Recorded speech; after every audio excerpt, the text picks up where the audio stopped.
All right, folks, switching gears quickly, we bring in my good friend, Senator Kevin Cramer, member of the Armed Services Committee. Senator Cramer, thank you, sir.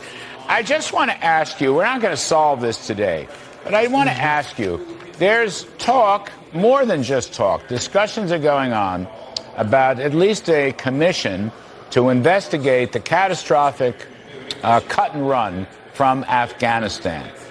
Which could mean it could go as far as treason. I don't want to prejudge anything. Right. But in your judgment as an Armed Services Committee member, what do you think? Should there be an investigative commission? One was never done. Nobody was ever fired, as far as I know. What do you make of it, Senator Cramer? Well, first of all, Larry, I like the idea of doing it because, to your point, it's really never been looked into with a lot of information. Now, Michael McCall and the Republicans in the House Intelligence Committee did do a report that came out in September that's pretty revealing, but they had to subpoena whatever information they did get. They were stonewalled by several of the Biden administration officials they should have been able to interview. When the Democrats were in charge, they did a single hearing with no interviews, or at least no transcripts of any interviews. So we need to do this not so much to relitigate it as much as to make sure we never repeat it.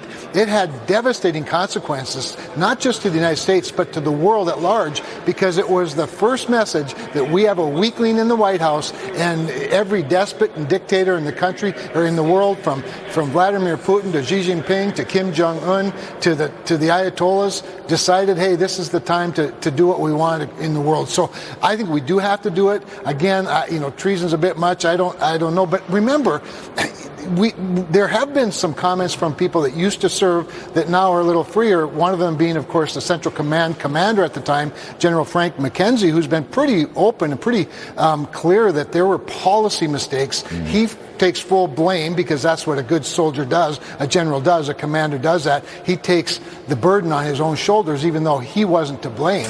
But he also is pretty clear that there were some bad policy decisions that led to the situation that was created in this awful withdrawal. And just, I've only got 30, 40 seconds, Senator Cramer. Sure. But the idea that the incoming Defense Secretary, Pete Hegseth, or whomever it might be, but Mr. Hegseth certainly, should have a look at the viability, I'm going to say, of a lot of the top lines of the generals in the Pentagon. Mm-hmm. Somebody's got to take a look at that. How many of them do we really need? Who's been doing a good job? Who's not been doing a good job? Just 30 seconds, Senator Cramer. What do you think of that?